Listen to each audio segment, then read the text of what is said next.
Welcome to the Lexi Show Fashion That Gives a Damn, where we expose fast fashion and celebrate the brands and products actually making a difference for our planet. I'm Lexi Silverstein, and today I'm talking with Jessica Talia, the founder of ReHumanize, a circular fashion and upcycling brand dedicated to repairing the relationship between humans and the planet through sustainable fashion. If you're new here, head to lexisilverstein.com for information on sustainable fashion and eco-conscious living. And if you love what you hear, subscribe and share this episode. It helps more than you think. Jessica, welcome. How are you? I'm good. How are you? I'm good. Thanks so much for taking the time to chat with me today. I'm excited to learn more about everything you do and just chat. Let's start at the beginning. What is Rehumanize and what inspired you to create it? So, ReHumanize is a circular fashion brand built on repairing the relationship between humans and the planet through upcycling. When I came up with the brand, it wasn't originally tied to fashion. It wasn't really tied to anything. It was about addressing the increasing sense of disconnection that humans are feeling from the planet, from each other, even from ourselves. I think that has been like a very prevalent theme amongst a lot of people I've spoken to throughout the years. And I was trying to find a way to get the message of reconnection and bringing that kind of spirit back into our daily activities in our lives that have become so disconnected. I was honestly hesitant to go into fashion at first because there is already so many clothes that exist and so many problems in the fashion industry. I really didn't want to contribute to that. I Mm. think also subconsciously, I had felt very shy about going into fashion, and it felt like telling people like, oh, I want to be a Disney princess. Oh, like cute, but be realistic now. Come Mm. on. So it was always my dream, but I was always just a little bit hesitant for those few reasons. So I went to grad school. I graduated college, and my senior year, I was like, oh, like the name is Rehumanized, and I'm gonna start this brand. I just don't know what it will be yet. And I went to college with that intention of starting the brand and just feeling like it would just take shape as it went along. And then on the weekends, I would go thrifting with my friends, as I think a lot of people like to do. And it clicked to me then, oh, so many clothes already exist. I think the moment I really like felt that, especially was I live in San Diego, and I went down to the bins in San Ysidro, and I've never seen that many clothes in one spot. And they were perfectly good clothes, and like they were awesome. Like I took home a Free People dress. Like it was nice. And they were just all gonna go to landfill, and that was like a aha moment for me of confusion and a way to get into the fashion industry without contributing to being part of the problem.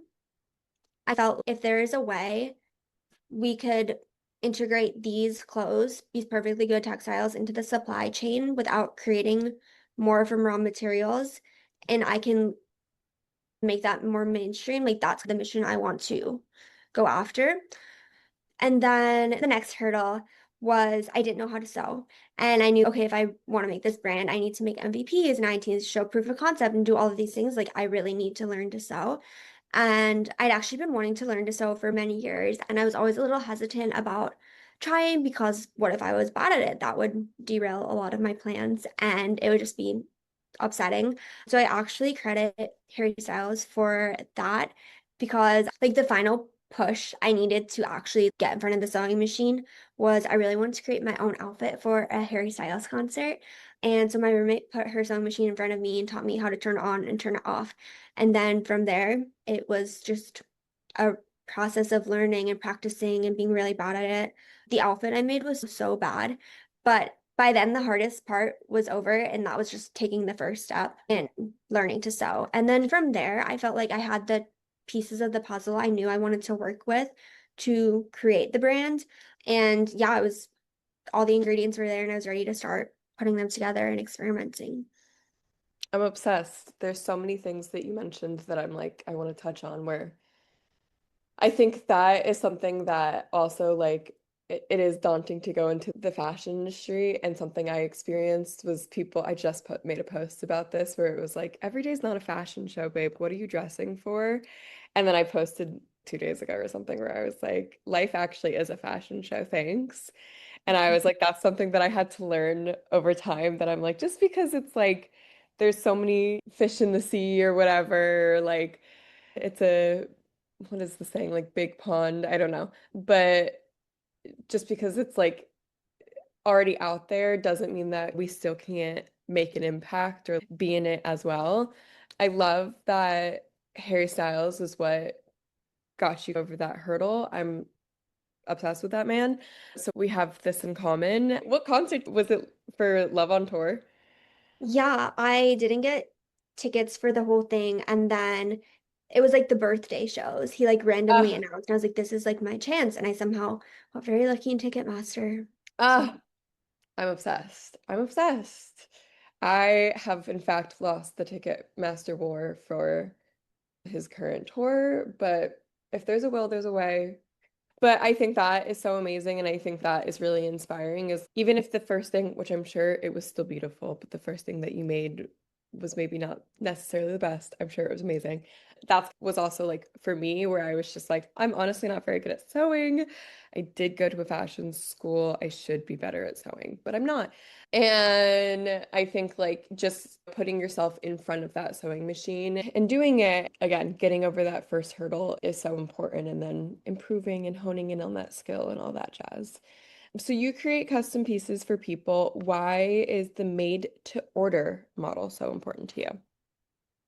yeah, so I think the way clothing currently is, where it exists and then you go shopping and you pick it out, is not a method that really fosters an intimate connection between the individual and their clothing. And it also leads to a lot of overproduction and extraction of natural resources and a very quick trend cycle. So I think if we can reimagine that model, and instead of the garment coming first and then the person coming later, what if the person came first and the garment was something that they had a hand in building? And I'd be curious to see, and obviously my prediction is that would make a difference in the way we consume and just even our mindset around consumption. No, completely. I think like when you have a piece, I think people talk about it a lot for like jeans or something. If you have a pair of jeans that fit you like just right, like those are going to be in your closet for like forever. And so it's like when we can note this and when we know like that when something fits you just right, you're going to wear it all the time, you're going to invest in it, you're going to whatever. Like, why is it that we're still just making 50 pairs of clothes for one style and then if it sells and then the excess goes to landfill or something like that? And I really think that if we started and if more of these fashion brands that were out there did the made to order model, that we would have a lot less waste and that people would be more encouraged to keep something in their closet for longer and wear it over and over again, which is inherently more sustainable. Which is also something I like to talk about a lot, where I'm just like, guys, like sustainability doesn't always have to be buying from a sustainable brand. Like, obviously, if you're gonna buy something new, buy it from a sustainable brand. But literally just rewearing what's already in your closet is more sustainable. And you might already be doing that and not notice that it's sustainable. Totally. And I think it's also super natural for people to grow and change and want their clothes to grow and change with them. And I think that's the perspective I'm trying to bring, is that clothes are not disposable and they're not static either. They can be reimagined and grow with you as well. Exactly. Yeah, that's been something too that like you can literally double your own closet if you look at the pieces you already have and figure out other ways of wearing them.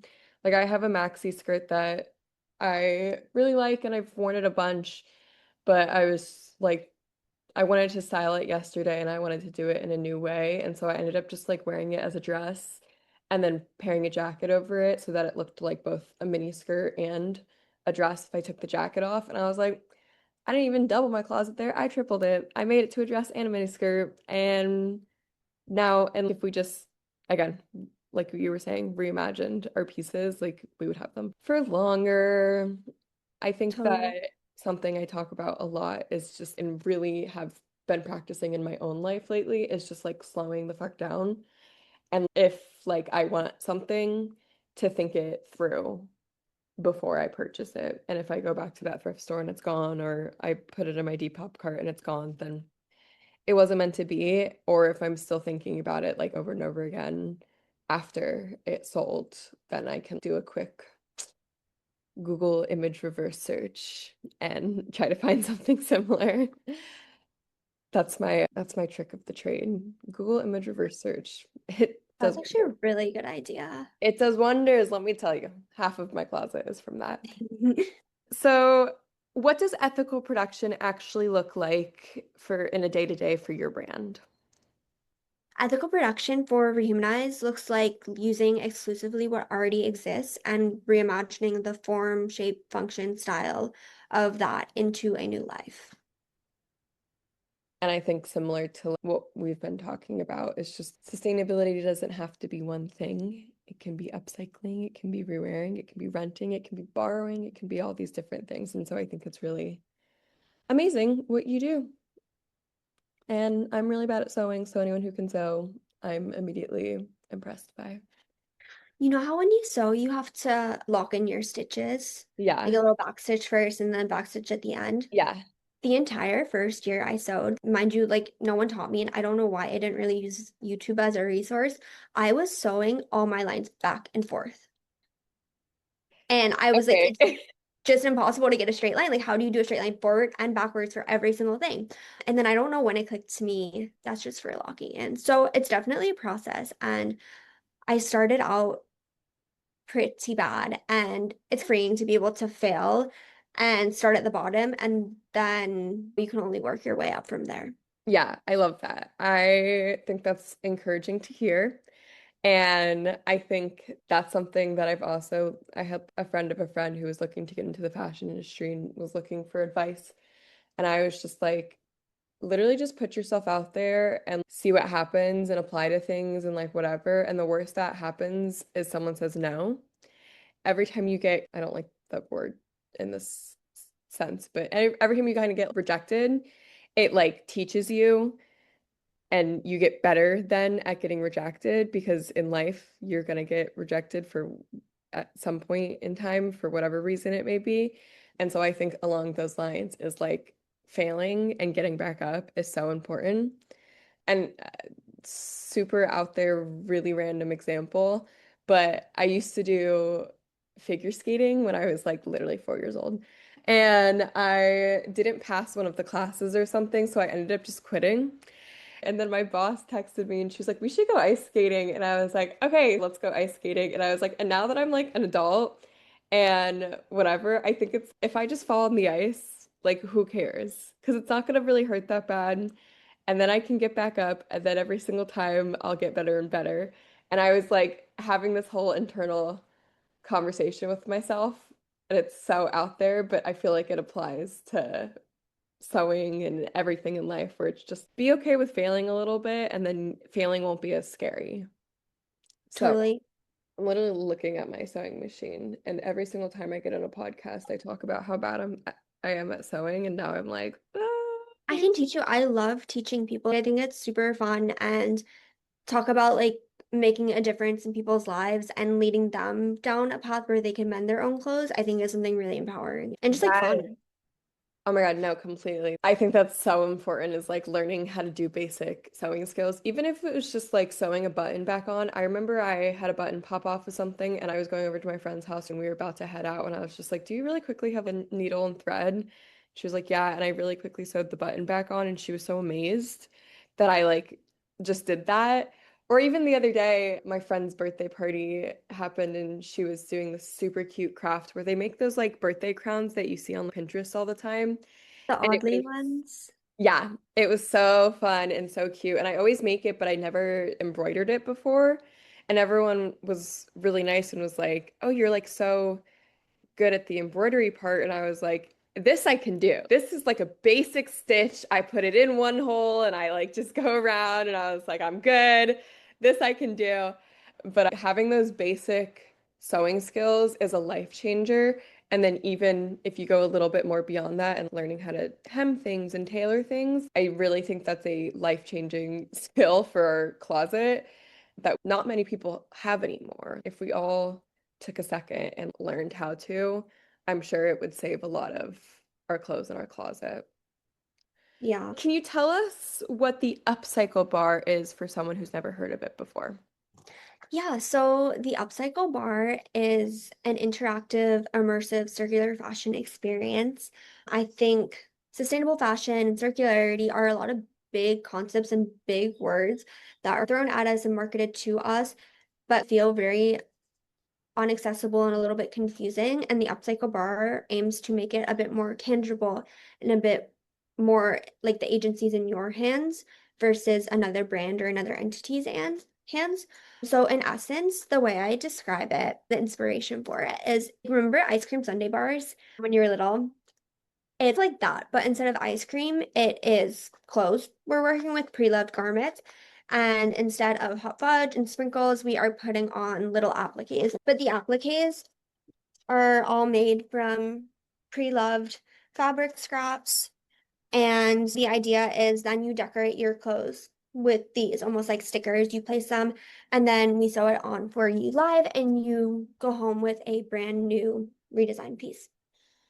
How do you think that these like hands-on events play into the design of your brand, or why is it so important that people participate in things like this? Totally. I think going back to before it was even a fashion brand, the idea of connection was really what I wanted to bring into the world. And my mom's a psychologist, so I'm always looking at the psychology and anthropology behind our daily action. The experience of the upcycle bar is such a cornerstone to the brand and its identity. I feel like it's really the soul of what this brand seeks to create, and that is community, that is experience. Like it's one thing to hear about something and learn it, and it's another to do it with your own hands and see it with your own eyes. And I think bringing that agency and back to the consumer is something really important, especially in a way where fashion is such a like veiled closed door system. To be your own creator and your own designer not only gives you a perspective of what it's like, and then like people will be like, oh, so there is no such thing as an ethical $5 shirt because this took 10 minutes and this was just like sewing a star on. It Mhm. doesn't take 10 minutes to sew a star on. But and it gives that opportunity to peek behind the curtain and gain a little more empathy and understanding and put yourself in garment workers' shoes for even a minute, just to see the care and thought and how far back it goes, things we don't see, as well as the intention of the interactive immersive experience is to bring a different meaning to clothes than just functional garments or something aesthetically pleasing to look at.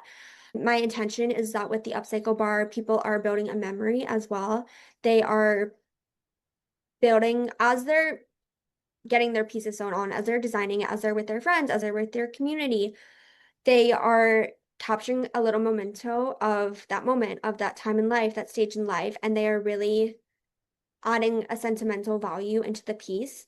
And then that piece, therefore, is more meaningful than something that was not created by them and has more value and is less likely to be thrown away. Yeah, completely. And I think, again, you touched on so many things that are important. I always say that with like sustainability and being in this environmental industry, it can be not always the happiest of topics. And so I think feeling like finding community and filling your time with doing things like this, where it's like super inspiring. Like every time I go to an event for like LA Climate Week, I literally walk away and I'm like, oh my God, I can save the planet. In fact, I can save the whole universe. And I think that things like that are really important because it's not always like that. Like climate anxiety is very real. It's something that Totally. a lot of us deal with. And I think going to these things where we're able to upcycle and able to teach people about sustainability while making it fun and entertaining and getting a fun piece out of it is so important because that's another thing is like with sustainability. Sometimes I'll bring up like the word sustainable or the environment. I bring up those buzzwords. I like find that people get really turned off from the conversation. And I think that it's something about these terms that we've gotten in people's head that like we're going to judge you if you're not doing this. So being able to go to something like an upcycle bar and get a fun product out of it and be around cool people that are also getting their stuff upcycled and then get a fun like product out of it is so important because it goes to that storytelling aspect of sustainability where we just make it more like digestible and it's oh have fun and get a new piece but then it's also but did you know that this is actually Yeah. sustainable. You touched on so many things. I think one of them is making sustainability accessible. It's not super accessible as it is. And I truly believe if people were given the choice and knew the ramifications, they would choose the right thing. But unfortunately, we live in a very like convoluted, complicated world, and that becomes hazy and that becomes unclear. But I believe people have good intentions. And if you can make those good intentions easier and like the path of least resistance and like fun, I think it's a lot easier for people to be able to opt into that, as well as I think there's something to be said about integrating sustainability into culture in a like fun, seamless way where it's not, oh, I'm doing this because like I feel pressure to or it's the right thing to do, but oh, like this is just like the cooler option. And actually it's really cool to do this. And that's like the cultural norm or like the desired state. And so I think part of what the upcycle bar seeks to do is elevate the role of circular fashion as not just a band-aid, but actually as the desired norm. And I think if we keep sustainability as like a siloed thing, and it's very like unfortunate, obviously, that it has gotten to that point where it's become a very loaded word, if we can turn it back into a fun word or like a sexy word, if it's the norm, I guess the idea is like adding cultural currency to doing the right thing and doing things that are better for the planet and the people. And we as humans, we get to decide what's cool, what's in, what's not. And if we choose to prioritize those things and elevate those things in our society, I think intersectionally, that's going to be a lot better for everyone. Yeah, I think that I just had this conversation the other day and I was just like, guys, the planet will still be here. It's the issue is that we will not be. That was dark, but true. Yeah, like it's gonna be fine. It's about if you want to make it about us, like it is about us. Yeah, understanding that as amazing as it would be to have everyone on the planet just care about the planet, you sometimes have to make it personal because, again, the world will be here, but we will not. So, this is an us problem if you are currently standing on this planet. Totally. I think it's super important to me, again, like being in the sustainability field, to make it as approachable and as inviting as possible. And it's not a zero-sum game. If you can do one thing, that already makes a difference. But I think also it's really easy to place the blame on individuals. And I understand like people are scared and it's a very scary situation. But the way our world is designed currently is not meant to build sustainable systems really or to enforce that or make it any easier. So I don't really put the blame on individuals because it's often inaccessible to like better quality clothes cost a lot of money. If you're in college and you don't have a ton of money, like these options are marketed to you and it's very tempting. So again, like meeting people where they are at and providing alternatives that are just as accessible, but have different impacts. Yeah, no, completely. I think that's something that is so important where it's like if you have these, there's so much information out there. And especially nowadays, it's confusing as hell. It's like a scary kind of world we're living in right now. And it's going to be for the next few years as we, and hopefully not beyond that, but as we like navigate this new world we're living in. And I think since there's so much information out there, like what you were saying of just like making it more accessible, I completely agree. It's not on the consumer. I think we need to push for legislation that is out there to ensure that every brand that is out there needs to be sustainable and ethical, and that because of that, every brand will be sustainable and ethical, thus consumers only are able to shop sustainably and ethically. That is my ideal world. But I think that like if you are an individual, as a consumer looking to get more into sustainability or whatever, or learn more about this, it's again, I use this word a lot, but it's daunting to just like start. It's like where the hell Yeah. do you even start? And yeah, making things easier. I work for a company called Wolf and Badger, and I think that it's really great because everything on the website has been screened for like ethical, sustainability, independent, like small business, this, that, and you can filter your search. And so if you want pieces that are upcycled or you want pieces that are recycled cotton or something like that, like you can filter your search so that you find pieces like that.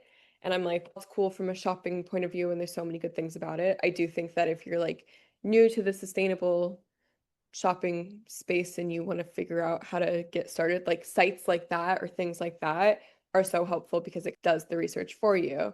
Or like with you, if I want to upcycle something, but I'm not necessarily the best at sewing, and I go to the upcycle bar and I pick something out and you sew it for me, and then I can be like, oh, like I have this upcycled piece now and they took it and they sewed it for me, which is super helpful because I don't have those skills yet, but maybe that inspires someone to then want to learn how to sew, or they get to go around being like, oh my God, thanks, it's upcycled and like whatever. I Uh, designed it. yeah, I designed it. Exactly. I love when that happens where I took like multiple ring making classes, and so I have a few rings that I've made, but I'm like half of the class is the person helping you make the ring. Like I'm like I probably maybe made like 50% of this. But every single time someone compliments it, I'll be like, "Oh my God, I made it. Thanks." And I think that's such a fun thing. So to be able to be like, "Oh my God, thanks, I designed it."